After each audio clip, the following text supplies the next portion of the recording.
उसने कभी यह नहीं कहा मैं कुछ महीने यहाँ काम करूँगा। अगर मुझे यहाँ कुछ उत्साहजनक मौके नहीं मिलते हैं तो मैं छोड़कर कोई और नौकरी की तलाश करूँगा। बल्कि उसने यह बात रखी, मैं कहीं से भी शुरुआत करूँगा। आपके लिए सब कुछ करने को तैयार हूँ जो आप कहेंगे, जब तक कि मुझे आपके साथ व्यवसाय करने का मौका नहीं मिल जाता।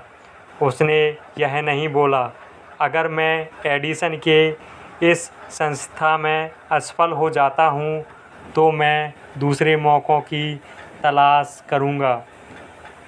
उसने बोला, मुझे ज़िंदगी में एक ही चाहत है कि मुझे महान थॉमस अल्वा एडिसन के साथ उनके व्यवसाय में भागीदार बनना है।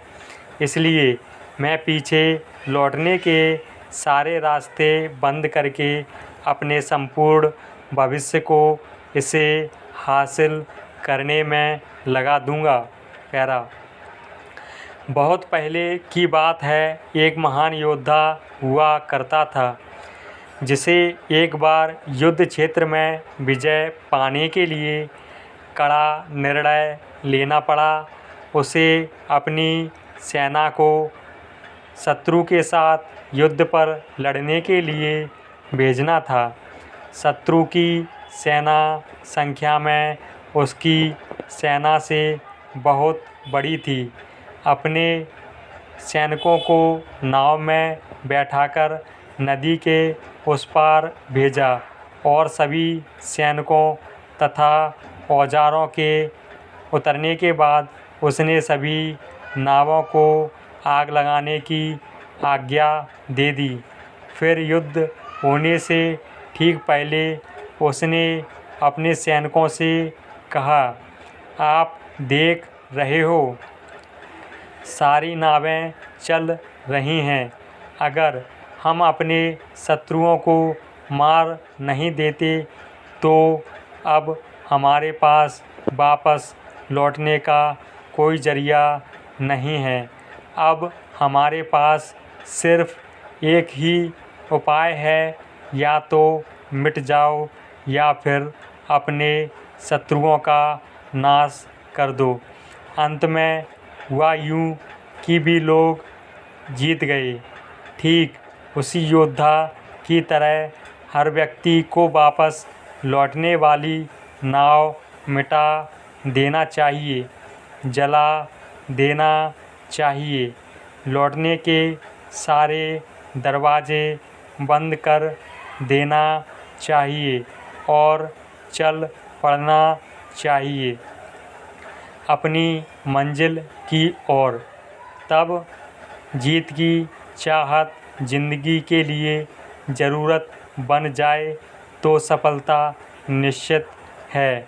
उस भयावह शिकागो शहर का आग में झुलसने के पहले दिन कुछ व्यवसायी शहर की एक गली में खड़े होकर राख बन पड़ी अपनी दुकानों को देख रहे थे। उन्होंने एक सभा आयोजित की जहां वे यह निर्णय ले सकें कि शिकागो शहर को फिर से बनाना चाहिए या फिर देश की किसी अन्य भूभाग में बेहतर आशाजनक जगह की खोज करनी चाहिए। हर कोई सिर्फ एक ही नतीजे पर पहुंचा कि उन्हें शिकागो शहर छोड़ देना चाहिए और किसी बेहतर जगह की तलाश करनी चाहिए, सिर्फ एक व्यक्ति को छोड़कर। पैरा वह व्यवसायी जिसने रुकने और फिर से अपना स्टोर बनाने की हिम्मत जुटाई।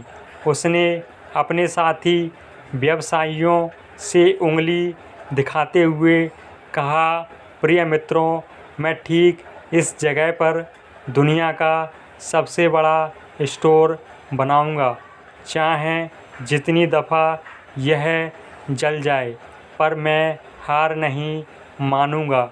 वह स्टोर बना, यहाँ तक कि आज भी उस राज्य की सत्ता में वह सबसे ऊंचा स्मारक खड़ा हुआ है।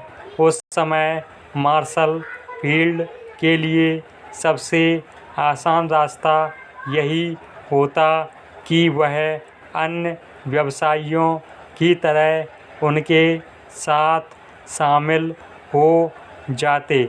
जब उसके साथियों ने बुरे हालातों और धूमिल होते भविष्य को देखकर वहाँ से भाग खड़े हुए और आसान रास्ते की तरफ बढ़ चले।